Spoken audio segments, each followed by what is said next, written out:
नमस्कार, आपण पाहत आहात N Marathi news. N Marathi news मध्ये आपले स्वागत आहे. पाहुयात बातमीपत्र आणि विस्तार. श्रीमती आदिती ठाकरे.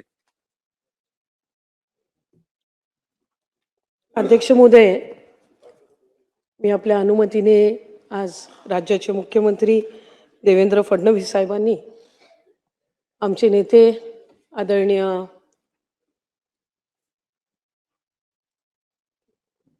अजितदादांचा आणि त्याचबरोबर इतर सर्व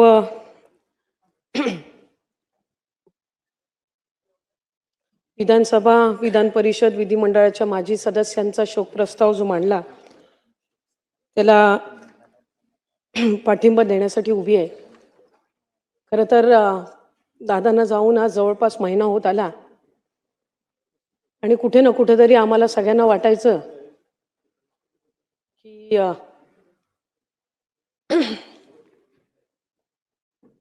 ते आमच्यामध्ये असतील, पण तो भ्रम आज या सभागृहाचं कामकाज सुरू झाल्यानंतर तुटला. कारण या सभागृहावर त्यांचं प्रचंड प्रेम. आज या सभागृहामध्ये ज्या वेळेला त्या खुर्चीवर त्यांना बघितलं नाही त्यावेळेला ही वस्तुस्थिती मान्य करून आपल्याला आपल्या या नेत्याच्या शिवाय आयुष्य जगावं लागेल हे दुर्दैवाने आज बोलावं लागतंय. अनेकांनी माझ्या आधी दादांबद्दल भावना व्यक्त केल्या. 35-40 वर्ष त्यांनी सगळ्यांनी दादांसोबत काम केलं. मी 12 वर्षाची होती ज्यावेळेला मी दादांना पहिल्यांदा भेटली. 99 साली राष्ट्रवादी काँग्रेस पक्षाची स्थापना झाली. माझे वडील त्यावेळेला तटकरे साहेब आमदार होते. मनोऱ्याच्या ज्याला आपण नवीन आमदार निवास म्हणून बोलायचो तिथल्या 13व्या मजल्यावर त्यांची खोली. श्रद्धेय पवार साहेबांनी राष्ट्रवादी काँग्रेस पक्षाची स्थापना करायची ज्या वेळेला ठरवलं त्यावेळेला अनेक इथं असणारे असतील, आज या सभागृहात नसणारे सुद्धा अनेक नेते हे आदरणीय पवार साहेबांसोबत राष्ट्रवादी काँग्रेस पक्षामध्ये जाण्याचा निर्णय घेतला. त्यात भुजबळ साहेब असतील, आदरणीय मुश्रीफ साहेब असतील, आदरणीय दिलीप वळसे पाटील साहेब असतील, आदरणीय जयंत पाटील साहेब असतील, अशा अनेक मंडळींनी त्यावेळेला सहभागी झाले. त्याच्यामध्ये आदरणीय माझे वडील तटकरे साहेब सुद्धा. आणि ज्या वेळेला तो निर्णय घेत असताना 13व्या मजल्यावर त्यांच्या आमदार निवासमध्ये पहिली अजितदादांची भेट झाली. त्यानंतर राष्ट्रवादी काँग्रेस पक्षाच्या प्रवाहामध्ये सामील होत असताना अनेकदा कार्यक्रमांच्या निमित्ताने कधी रायगडमध्ये आले, कधी कोकणात आले. ह्या कार्यक्रमाच्या निमित्ताने आदरणीय पवार साहेबांचा, आदरणीय दादांचा जवळून सहवास त्यांना पाहण्याची संधी मला मिळाली आणि लहानपणापासूनच त्यांचा प्रभाव हा राहत आला. त्यावेळेला खरं तर दादांच्या जवळ जाण्यासाठी, बोलण्यासाठी भीती वाटायची, कारण एक धाक, एक दरारा त्यांचा. 2012 साली ज्या वेळेला राष्ट्रवादी युवती काँग्रेस संघटनेची स्थापना आदरणीय दादांच्या आणि सुप्रियाताईंच्या मार्गदर्शनाखाली झाली, ज्याचा उल्लेख अनेकांनी माझ्या आधी या ठिकाणी केला की वेळेचं किती महत्त्व त्यांच्या आयुष्यामध्ये होतं. त्यांचा जनता दरबार सकाळी 6:45 वाजता सुरू व्हायचा. सकाळी 6:30 वाजता ते पक्षाच्या कार्यालयामध्ये यायचे. मला राष्ट्रवादी युवती काँग्रेस पक्षाचं संघटनेचं पद ज्या वेळेला मिळालं त्या पदाचं नियुक्तीपत्र हे अध्यक्ष महोदय सकाळी 7:10 त्यांच्या हस्ते मी स्वीकारला. त्या दिवसापासून त्यांच्यासोबत काम करण्याची संधी मिळाली. 2019 मध्ये या सभागृहामध्ये आली. मी 2019 मध्ये ज्या वेळेला या सभागृहात आली त्यावेळेला वडिलांनी खासदारकीची निवडणूक लढवली होती, त्यामुळे ते खासदार झाले होते. या सभागृहात कामकाज कसं करावं हे मी दादांकडून शिकले. बजेट, पुरवणी मागण्या याच्यावर आपण कसं बोलावं, बाब क्रमांक, पान क्रमांकाचा उल्लेख आधी करायचा, ह्या सगळ्या बारीक सारीक गोष्टी ह्या त्यांनी आम्हाला शिकवल्या. त्यावेळेला आम्ही सगळे तरुण आमदार पहिल्यांदा निवडून आलो होतो. नागपूरचं अधिवेशन होतं. आम्हाला सगळ्यांना ते लॉबीमध्ये घेऊन बसले. मला वाटते विश्वजित दादा या ठिकाणी आहेत, धीरजजी आज या सभागृहाचे सदस्य नाहीत, पण त्यावेळेला ते होते. अनेक नाव घेण्यासारखे अनेक मंडळी आहेत. आम्ही सगळेच जण, सुनील शेळके असतील, सुनील अण्णा असेल, चेतनदादा असतील, अनिल भाईदासजी असतील, पाटीलजी असतील, असे अनेक आम्ही सगळी मंडळी होतो आणि आम्हाला सगळ्यांना ते घेऊन बसले. मला आठवते रात्री 11-12 वाजता त्यावेळेला आम्हाला बोलायची संधी मिळायची, कारण पहिल्या टर्मचे आमदार म्हणून शेवट. रात्री 11:30 पावणे 12 वाजेपर्यंत आम्हाला जिथपर्यंत आमच्यापैकी शेवटच्या माणसाचं बोलणं होत नाही सदस्याचं, तिथपर्यंत ते थांबून राहायचे. जाता येतं विचारायचे त्यांना, दादा तुम्ही अजून गेली नाही? नाही, माझी मुलं अजून बोलतायत. माझ्या मुलांचं अजून बोलून झालं नाही सभागृहामध्ये.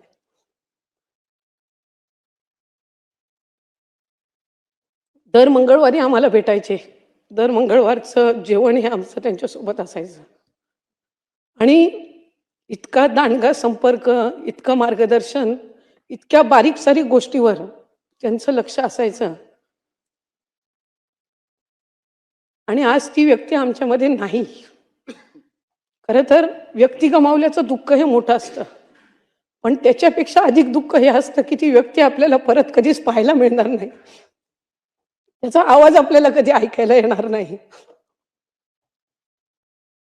ही भावना ही मनाला दुःख आणि वेदना देणारी असते.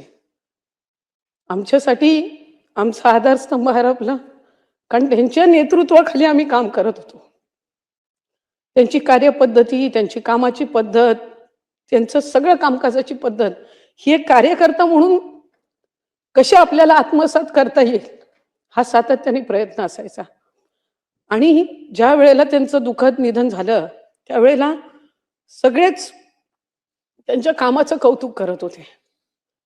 एक कार्यकर्ता म्हणून वाटायचं की हयातीत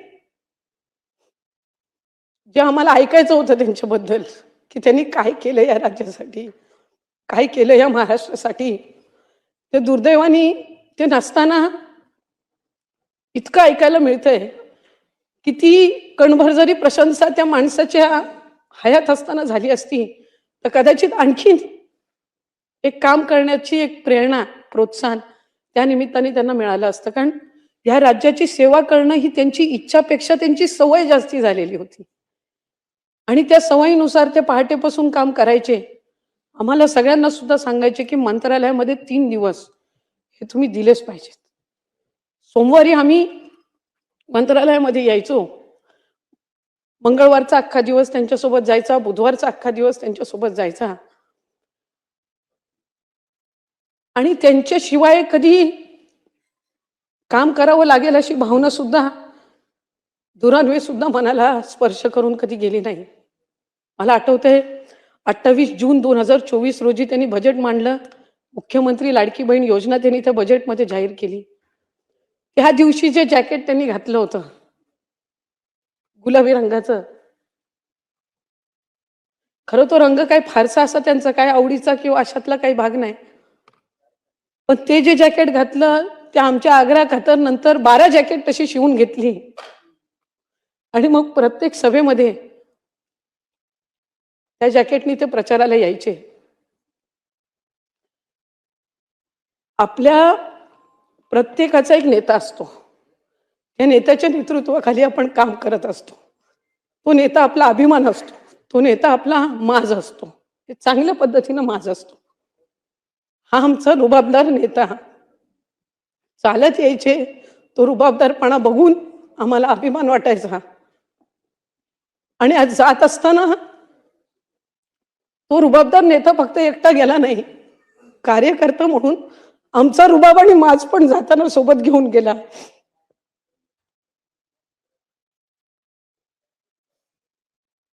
आज सुनेत्रा काकींच्या रूपाने आम्ही त्यांना पाहण्याचा प्रयत्न करतो. त्यांची जागा ही कधी कोणी भरून काढू शकणार नाही. कारण जराशे जरी रागवले, ओरडले तरी माहिती असायचं की हे वडील जसे आपले ओरडतात, चांगलं काम करण्यासाठी आपल्याला सूचना देतात त्या पद्धतीनं आहे. पण अनेकांनी त्याचा उल्लेख केला